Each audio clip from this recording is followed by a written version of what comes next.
Hello, good morning, everyone. Um, I think we are heading to the afternoon, but we will try to make it as a short. I'm pleasure to lead today, a discussion with experts in the market who are a true strategical leaders of many success, in stories in this market. So, thank you so much for accepting our invitations to share your insights and the stage. Um, our topic today is about banking and regional trends, data usage. So, the banking sectors and the financial services are going through many changes daily, and a lot of technologies coming, related to the data. I was Googling, to see what are the next pattern or changes in the data, how it will be used in the financial sector.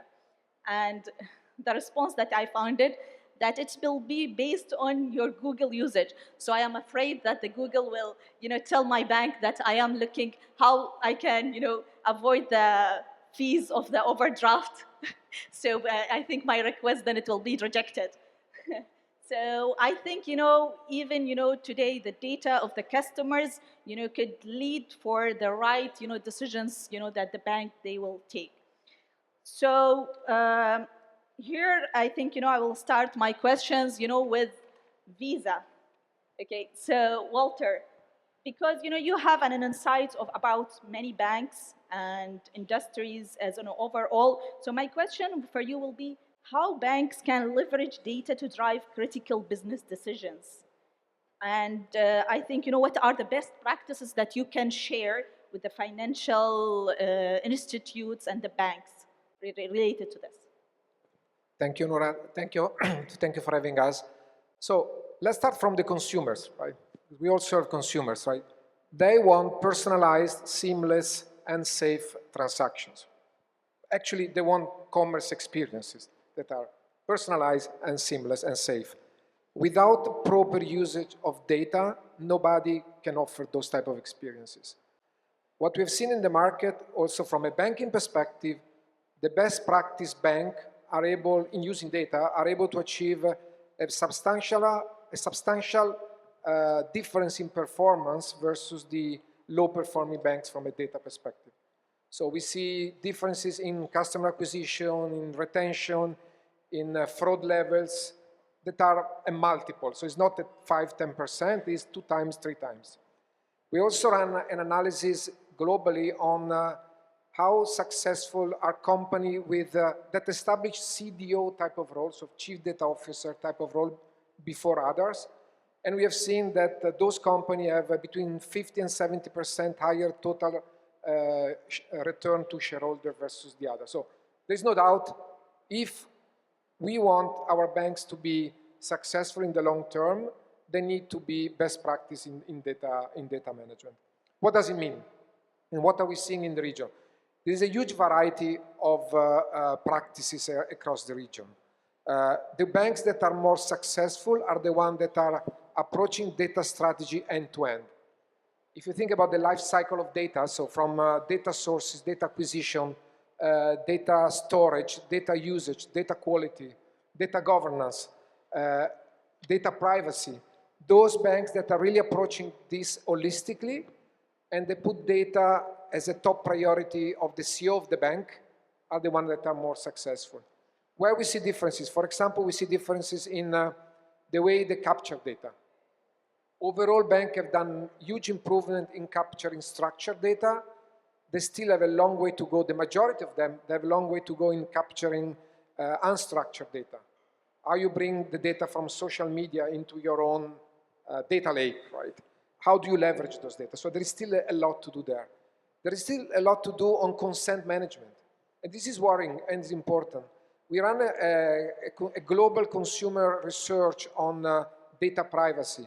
And one of the biggest concerns of consumers, also in this region, is that we banks, we look at consent management only from a compliance perspective, and we abuse the way we use the data that consumers give to us.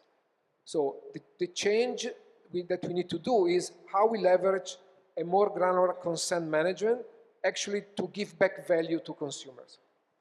I will just cover one more topic because I know that we are a little bit more in a hurry, is on data storage as well. There are still multiple banks with siloed data storages.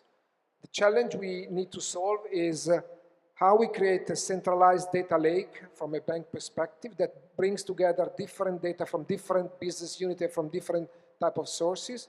And at the same time, how do we democratize the use of those data to make sure that the business owners that are very close to the different consumer needs are able to leverage those data to create value for consumers and for the bank. I could go ahead for 2 hours. I stop here. No, it was actually a great insight. As we know, also Visa do a lots of data analytical. They do Visa Direct, so many loyalty personalizations, and so on. So my question will be for Nidal then. What is the biggest opportunity and risk associated with these data usage on the digital transformations? Thank you, Noora. I'll be also brief. I'll start with the challenges.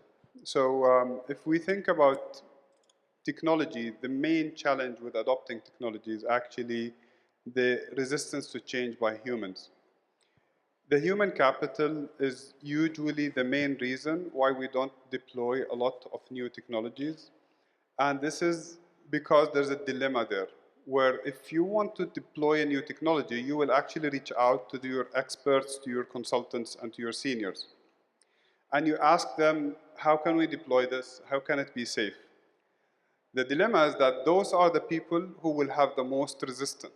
Usually, experts and seniors will resist any new change the most because they have their comfort zone, they have the things that they trusted for a while, and anything new they will challenge. I think most of us are that level, and every time a new idea is introduced to us, the first thing we think of, risk, challenge, compliance, it's not going to work, users will not understand it, and so on.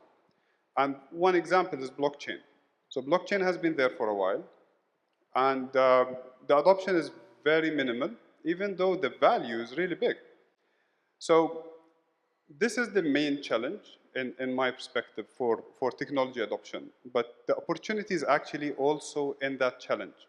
So if you have the leadership that can actually drive change, who really understand technology and can push it through their organization, they will compete and they will become competitive and they will offer solutions to their customers and inclusion. So, for example, a blockchain is very useful in supply chain financing, cross-border remittances, and so on. And a leader who pushes for that in their organization can save a lot of money, reduce costs, and also offer services that other banks cannot do, or central banks, and so on. So I think the challenge and the opportunity are aligned. You just need to manage change and adopt it in a way that you understand and you're aware of the resistance of the seniors and the experts, where you as a leader need to really understand the technology so you can push it. And I hope this is a good answer. Thank you. Great input. So since you talked about the risk, I think, Nidal, he's looking from a risk mitigation from financial institute perspective, but there is regulatories also that stops you, I'd put, a mitigation from regulatory perspective. However, it's also, impact the business. So Noor, what is your opinion on some of the key regulatory challenges facing the industry today? And how we can, as an institute, navigate them effectively?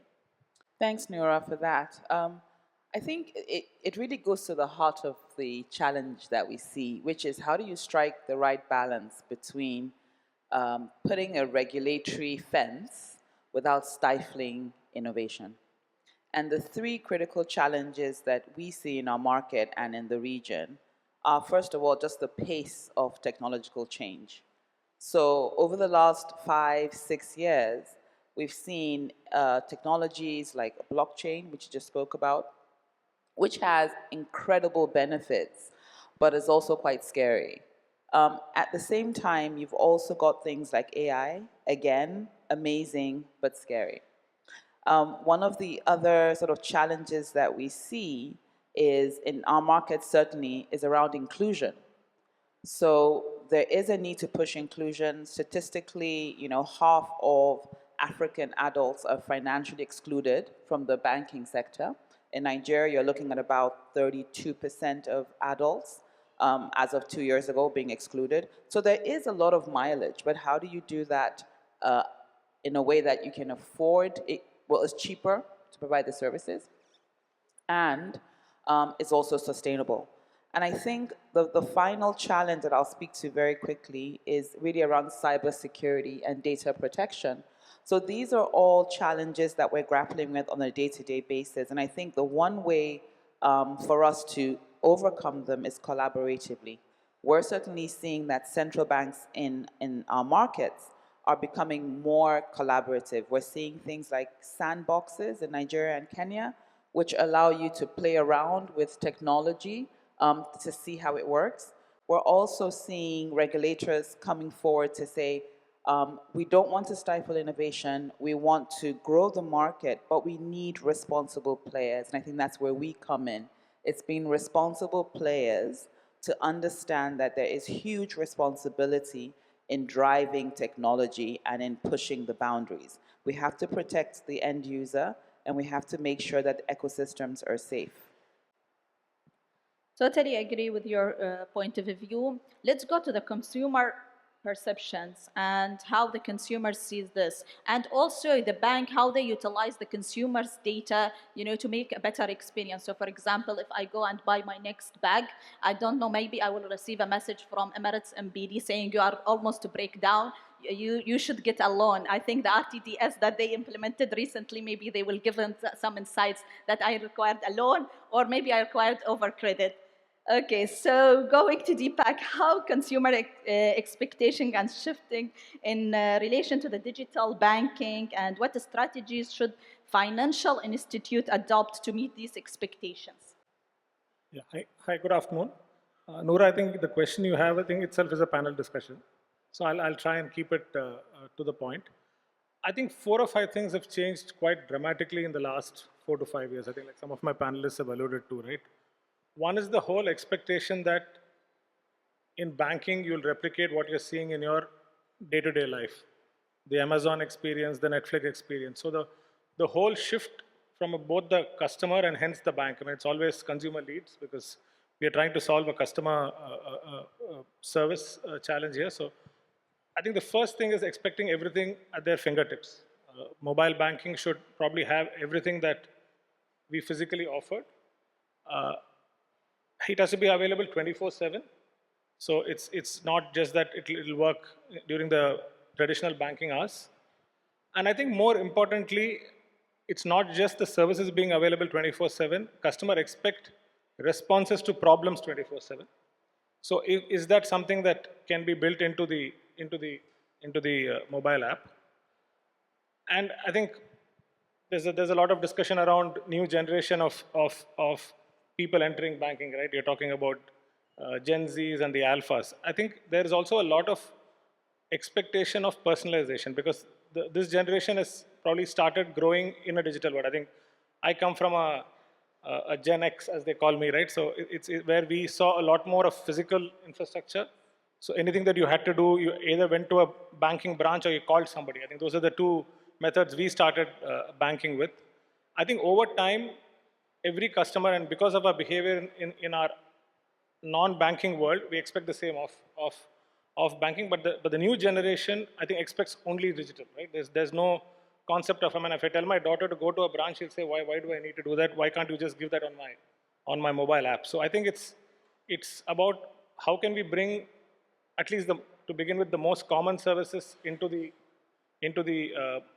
digital space, serve them instantly because they want instant. To Walter's point, how do we use data to personalize? I'm hoping you need a limit increase and not an overdraft. So I'm hoping you get the right set of offers because it's also critical because I think a lot of us have data, but we have to use data very responsibly. It's not to overkill the customer with offers. And I think as we look at it, more than personalization, I think people want financial education. How can I replicate what the other organizations do?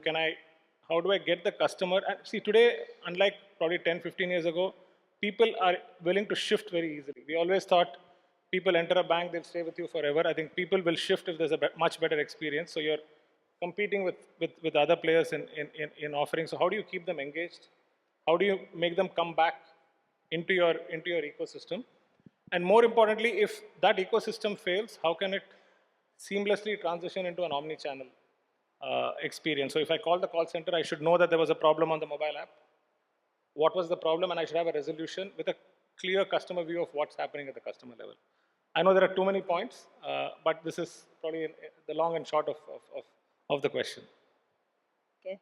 So you give me some solution and in a way. By the way, also Emirates and BDX, I've seen also my insight of 2024. They are saying, where is my highest consumptions? And I think, this will give me a strategy how to reduce it by myself before going overdraft. Okay. So going to that point, then, how we can use, Chris, the technology advancement and AI, and blockchain, to reshape and personalized experiences, for the clients who impact the whole industry. Yeah, thanks, Noora. I think the first thing that comes to mind for me is two words. The first one is practicality, and the second one is commerciality. And I think both of those words are the bridge between a hype and something that can actually contribute to strategic execution. If the application of these technologies is not practical and commercially viable, they will not work. And I think what you'll find is a lot of forums online, and like you said, your Google search, that's where you'll find AI, you'll find blockchain, you'll find machine learning, you'll find big data. A lot of that stuff hasn't yet fully translated into practical application in the workforce. And I don't just mean banking, I mean in multiple workforces. Simon from FICO had a couple of really interesting points earlier today, and he spoke about the hybrid engagement between the human and the technology, specifically in relation to AI. Because if your setting up and your organization of your data is not appropriate, it doesn't matter which question you ask the AI to punch out, you're going to get what you ask for. And I think garbage in, garbage out becomes a very real practical output there. In terms of blockchain, I mean, again, when we talk about words like hype and trends, Nidal spoke about the blockchain and its importance earlier on. It's incredible technology. Have we seen globally applied practical solutions that make a difference to a merchant or a consumer on the ground? Probably not yet. Will it happen? Absolutely. So I think there's, again, if I come back, the practical and the commercial application of these technologies is the most important thing for me. I think organizations that are spending time to truly understand what the technology can do, and then actually figuring out what difference it makes in the lives of their customer are the ones that will win. I think, that is a great, linking, to the technology between, and the customers, usages and experiences. Okay, so just to make it short then, Walter, what is your advices, related to the data usage for the banks and financial institutes? Just a short, thought. Yeah, I think I will build on Chris' comment, right? It's all about, so right now we see three types of banks. The bank that is admiring at this technology, the bank that gets excited and is trying right, left, up and down without a specific focus on generating ROI. And the third, the best practice, that is the bank that is doing exactly what Chris mentioned. So the easy thing to say for me is do what Chris said, define what are the new experiences, the use cases you want to enable through different technology, through data. Then the second step is decide your make, partner, buy strategy. That could change over time. So maybe in the first 2 years, you need to rely a lot on partners, you need to rely a lot on third party, then you might insource some of those capabilities. So you need to create let's say, a make, buy, or partner strategy that will vary over time. And then I would say the third thing is make sure you assess very well your talent availability in your own market. Because those guys, those data architects, data engineers, data scientists are the most scarce resource we have in our region. And I'm talking by experience. It takes months to hire them. It takes months to train them. And in a couple of weeks, they go somewhere else because they get 20% increase in salary. So it's very, very important to be realistic in what you can attract, and then in putting together talent development plans that are catered for their own type of capabilities. Great one. Okay, so Nidal, do you think that the banks, they should focus more on the risk or opportunity and innovation? So, of course, I'm the chief innovation officer, so I have to say innovation, not the risk. Actually, most of my fights are with the risk team. But I think... I noticed that you have a fight with the risk team, so that I wanted to ensure. Okay. So usually you need to play the politics right. So what's in it for the risk team, what's in it for the compliance, what's in it for the legal, and what's in it for the customer? And how can this technology really make change? And this is where you need to actually communicate on all those fronts. You can't just say, this is a good technology, you're a hater, you're not going to use it, and you don't want us to use it. No, they have a reason why they're resisting. You just need to manage that. Also, sometimes you need to understand what processes are there so you can disrupt them and innovate. An example is if you go to any bank where there's an SME department and you say, guys, there are a few MSEs, micro and small enterprises, who are in need for financing, and they are in big numbers. They will say, no, thank you. It's too expensive to serve them. Yet, with AI and data and automation, you can actually do it with a fraction of the cost. And they can be included. And this is where it's really important, because yes, they can go to microfinance. It's really expensive. And you're not including them. So inclusion is really important to be almost at the same price where the big players are playing, right? And this is where inclusion really needs to happen. And this is what we actually did with Kaun. Kaun is a digital platform that we built inside Jordan Ahli Bank, and it's a digital bank especially for MSEs and also for individuals, but we're targeting the people who are underserved, and we're using AI and data to include them. And we're offering supply chain financing, we're offering different technologies and to build on these products and create enough justification for the bank to adopt it. I think this is the path, innovation. Thank you. Great inputs. Then, Noora, do you think that we need to lead the consumer through regulations, or the consumers who lead the regulations? I know I'm giving you difficult It's an questions. interesting question, but I don't think it's one or the other. I think you're going to see both happening. We certainly are going to see regulators intervene more in markets, but I think you'll see that more collaboratively. I think you will see the increasing use of technology as he just described. It does make life a lot better for most people. And, you know, Chris, we are seeing blockchain technology being used in our market to power payments for merchants. We just received regulatory approval, and you'll see some interesting things happening in our market. And we're hoping that that will also push through to other markets. So I think that, and to your question again, Noora, we are definitely going to see an acceleration in adoption of innovative payment options, driven largely by consumer demand and the demographics in our market, which is largely youthful and keen to adopt. And because of that, you're going to have to see the regulatory support to ensure that it's in a safe and sustainable manner. Okay, then the banking experience, how we can enhance it? What will be your final thoughts about enhancing the next level of banking experiences? No, I think a lot has been said, I think, on the panel. I think for me, it's two or three things, right? One is anything that we do digital, and to the point Chris also made, I think it has to be a blend of commercialization. But having said that, if you don't test, you will never learn. So I think it's a blend of both. So you will have a bunch of services that you ensure that you get the commercial value out of. You'll ensure you're testing some, because a lot of talk on personalization, sustainability, which is happening, I think has to be tested, because till we do it, we will not know, because not too many banks have tried it at scale, right?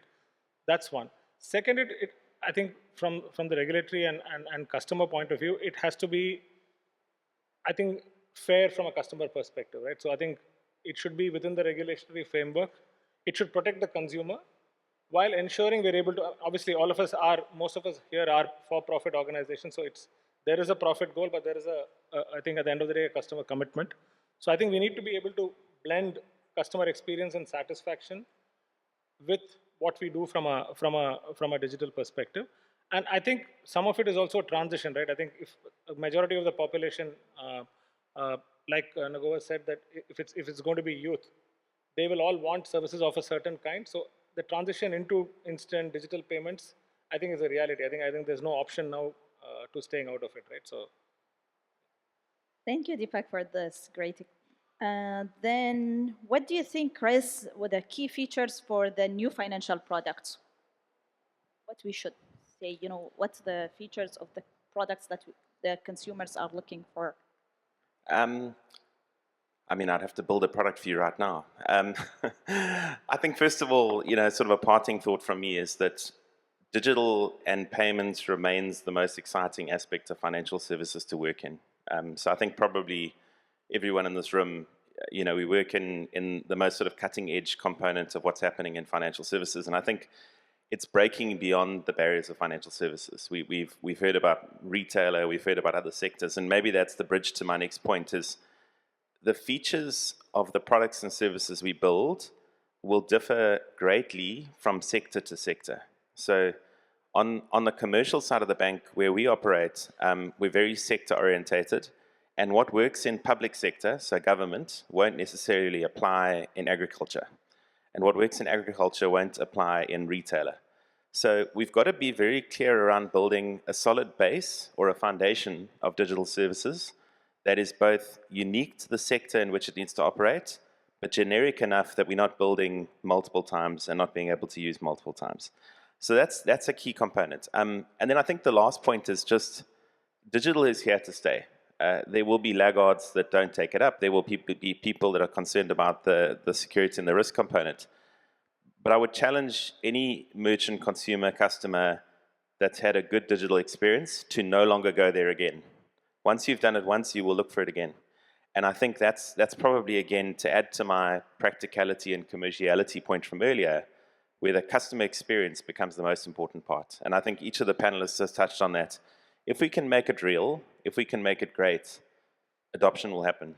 It's that leap from I know what I know to I don't know what I don't know that we've got to make easy for our customers.